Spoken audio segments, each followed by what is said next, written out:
So we're back in Naples today, and we're going to do an update on the beautiful BOWFRONT glass reef tank that now has been running for about 4 months. The theme of the aquarium, of course, being that it's taller and more challenging to get into because of the elevation, is really a soft coral reef aquarium. And we're getting an update here today on really the dynamics of how things are progressing and changing in here in about the 4th month of operation. We have the original green chromis, blue-green chromis. They're doing great. You can see the pyramid butterfly. The ORA clown is right in there. There's another little ORA clown that came in, one of these mocha storms or something like that, that's doing really well. You can see how well the leather corals are opening up. There's your traditional sarcophyton right there. A lot of polyp extension. You have your green sarcophytons down here. Great polyp extension on them. You have your red Monte cap down there, obviously growing and laying down new growth. From a fish perspective, we have a lot of things that are doing really well. You can see the brand new little flamingo tang. Of course, there's only one. I put him in about 2 months ago, smaller than he is. He's actually grown already. The Atlantic blue tang we put in is right there. He's doing super well. The Tomanensis tang is back there too. So I'd say at this point we've got a good smattering of tangs. I count 1, 2, 3, 4, 5, 6, 7. You can see all the fish going up because that's where the auto feeder is. We have the auto feeder on the far end of the aquarium away from the overflow. That's very important. I'll give them a little food and see what they think about that. You can look at the fish, boy. They're gonna be pretty happy. Just a little bit, not a lot.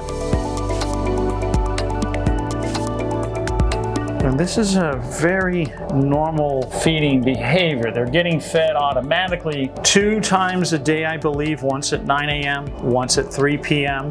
And then frozen foods are going in several cubes, Monday, Wednesday, Fridays. Here come all the Scarlet Lady cleaners. There's 4 of them I see out. Here comes the starfish. Look, the serpent star's coming out too. He's cruising around, he knows they all smell the food, so they're really coming through. And really, fish health is doing super well. Coral health, as we were talking about, with the leather corals growing, the Monte cap. You can see the yellow parazoanthus right here, already starting to reproduce onto the edge of the rocks. Another thing you'll notice that's really fascinating is even this purple coralline algae right now growing super well on the aqua roche piece that's here. As a matter of fact, everything now has coralline algae, some micro algae growing all over all of the surfaces. And this is a classic example of how it takes time for the new rockscape to colonize with coralline algae, with microalgae, with macroalgae even growing on some of it. And then even for the animals themselves to start to grow. There's some xenia upstairs, a little bit of Anthelia. There's some different other soft coral there, which is a Nephthia, I believe. The zoanthids of different types. There's a zoanthid there that's really starting to grow on the rock. Green mushrooms up there that are super greens. Some little red guys here. Those items need more iodine. One of the things that Josh has done has started to dose iodine in the DOS system. He started one of the vessels filled with iodine now, and that is being metered in. He's metering in the buffer, the calcium additions, and let's take a look at how the filtration is coming together. You can tell it's super quiet. The whole aquarium is very quiet. He's got the Seaweed Extreme going in, the Eheim auto feeder up there. I know that he had some New Life Spectrum pellets in there as well. The RO system is doing really well. He's already cleaned the protein skimmer inside the aquarium. He's changed the floss out. The GFO is still operating. Of course, there's a few Chemi-Pure Blues that are in there. We don't change that often. We would only change the Chemi-Pure Blue if we saw more of a yellow tinge in the water.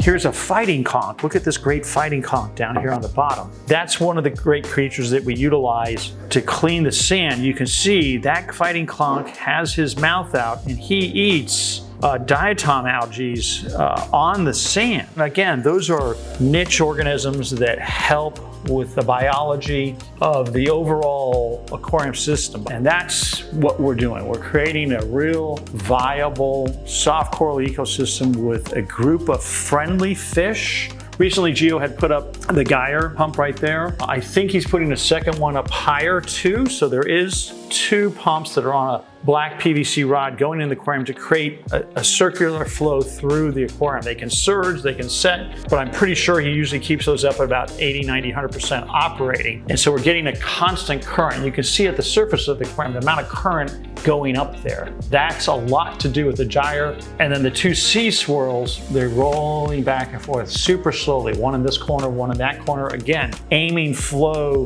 down towards the far end of the aquarium because of the fact that we have a visual that's three-sided. I mean, looking through it, it's just tremendous. I think that next week or the week after, we'll go ahead and plant some more corals in there. Josh will keep getting his testing back in on iodine and everything, so we'll get a good idea of what's happening with it. And I can't wait to see it continue to mature. We're planning on putting some twin spot anthias in, some more Melanurus wrasse, maybe some 6-line wrasse, and get another swath of fish that are swimming up in the open water column. We're also going to plant a large gorgonian on top of this area. That'll give it some height there for the fish to swim around. Really a fabulous looking aquarium. It's just tremendous. The house is beautiful.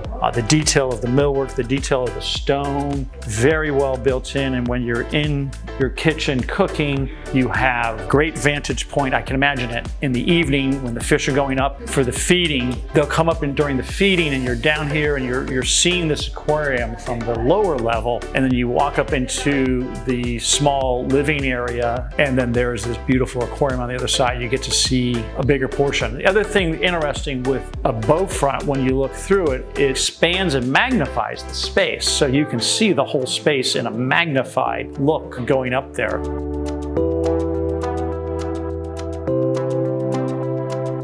So remember to like, subscribe, send us your questions, and we'll see you next time.